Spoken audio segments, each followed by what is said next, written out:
Palette गनचा मारा, ट्रकभर दगड, अभिजित दिपकेंच्या दाव्यानं खळबळ, ऑन ड्युटी पोलिसांची खाकी रक्तानं माखली, जखमी पोलिसांच्या कुटुंबियांचाही आक्रोश.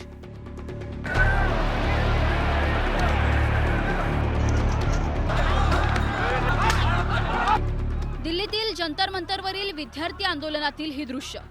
या आंदोलनात पोलिसांनी विद्यार्थ्यांवर लाठीमार केल्याचा आरोप केला जातोय, तर दुसरीकडे विद्यार्थ्यांनीच पोलिसांवर दगडफेक केल्याचाही दावा करण्यात येतोय. या सगळ्या दावे आणि प्रतिदाव्यांमध्ये अभिजित दिपके यांनी एक गंभीर आरोप केलाय आणि वातावरण पुन्हा एकदा तापलंय. पोलिसांनी विद्यार्थ्यांवर पॅलेट गन चालवल्या. इतकंच नाही तर पोलिसांनीच जंतर मंतरवर दगडांनी भरलेला ट्रक आणून लावल्याचा दावा अभिजित दिपके यांनी केलाय. दगड कोणी आणून ठेवली होती? ट्रकांनी दगडांनी भरलेला जो ट्रक उभा होता जंतर मंतरवर, तो कसं काय आला? तो पोलिसांनी जाणून ठेवला, हे मला कसं काय माहिती? जेव्हा मी पोलिसांना विचारलं हा दगडांनी भरलेला ट्रक इथं करतो काय 20 जुलैला सकाळी, तेव्हा पोलिसांनी मला सांगितलं हा MCDचा ट्रक आहे. दगडांनी भरलेला ट्रक हा जंतर मंतरवर काय करत होता? तर हे सगळं बीजेपीच्या प्लॅनिंगनी झालेलं आहे. बीजेपीच्याच लोकांनी पोलिसांवर दगडफेक केलेली आहे. पेलेट गन चालवले आहे यांनी, स्टुडंट्सवर पेलेट गन चालवलं. बिहारमध्ये AK-47 चालवली आहे स्टुडंट्सवर. पोलिस याच्यासाठी पोलीस भरती झालेले आहे स्टुडंट्सवर AK-47 चालवायला. ज्या लोकांनी दगडफेक केली त्यांना अटक करा. बीजेपीच्या गुंड्यांनी येऊन 15 दिवसाआधी निशू नावाची मुलगी आहे, तिच्या वडिलांचं डोकं फोडलेलं आहे. याच पोलिसांनी त्या गुंडांना अटक नाही केली. जेव्हा मी म्हणले यांना अटक का नाही करते, तर तेव्हा हेच पोलीस होते जे म्हणले आम्ही अशा लोकांना आम्ही असंही कसं कोणाला अटक करू. खरं तर या आंदोलनाच्या रेट्यानंतर धर्मेंद्र प्रधान यांचा राजीनामा घेण्यात आला. त्यानंतर हे आंदोलनही थांबलं. मात्र आता याबाबत अभिजित दिपके पोलिसांना आरोपीच्या पिंजऱ्यात उभं करतायत, तर त्यांना भाजपमधूनही जोरदार प्रत्युत्तर दिली जात आहे.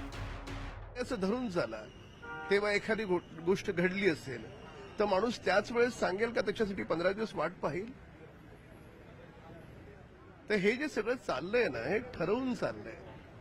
दर 2 दिवसानंतर ज्याच्यात तथ्य नाही असे तथ्यहीन आरोप करायचे, हे सगळं ठरवून चाललंय.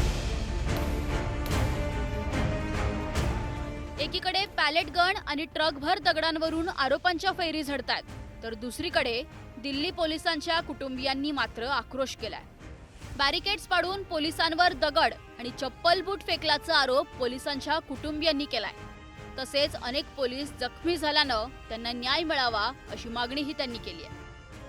भीड़ है वो ज्यादा उग्र हो गई थी और भीड़ के अंदर कुछ शरारती तत्व भी शामिल हो गए थे, जिन्होंने पुलिस फोर्स पर गमलों से, जो भी उनके हाथ में चीजें आ रही थी, चप्पलों से, जूतों से और पत्थरों से उन्हें पुलिस फोर्स को घायल कर दिया था, जो कि एक वीडियो क्लिप में भी दिखाया जा रहा है.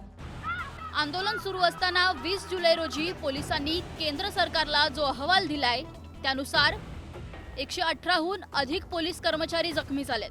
5 IPS पोलीस अधिकारीही जखमी झाल्याचा अहवाल आहे. Special CP, joint CP, DCP दर्जाचे अधिकारी जखमी झालेत.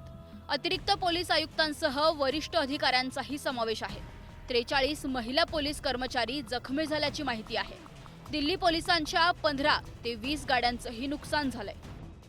अपने जो संसद की सुरक्षा में पुलिसकर्मी लगे रहते हैं और उस संसद की जो एक हमारे देश का सम्मान है, मेरे देश का सम्मान है, उसकी सुरक्षा में जो पुलिसकर्मी हर समय और देश की आंतरिक सुरक्षा में जो पुलिसकर्मी हर समय लगे रहते हैं, उनके बारे में भी संसद में कुछ मुद्दे उठाए जाएंगे. आता अभिजित दिपके यांनी केलेल्या दाव्यानंतर जंतर मंतरवर आंदोलनादरम्यान दगडफेक झाली का, पोलिसांनी खरंच पॅलेट गन वापरल्यात का, यावरून देशभरात चर्चेला तोंड फुटलंय.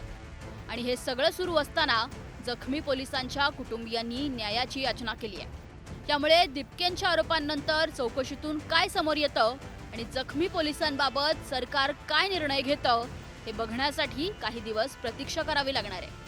महत्त्वाचं म्हणजे आपल्याला भाजपमध्ये प्रवेश करण्याची ऑफर होती, मात्र ती नाकारल्यानं धमक्या सुरू झाल्याचा आरोप अभिजित दिपकेंनी केला होता. त्यानंतर भाजप आणि अभिजित दिपकेंमध्ये शाब्दिक चकमक सुरू झाली. मात्र आता दिपकेंच्या नव्या दाव्यानं त्यांचा भाजपशी संघर्ष अजूनही सुरूच असल्याचं दिसतंय. Bureau report, news 18 Marathi.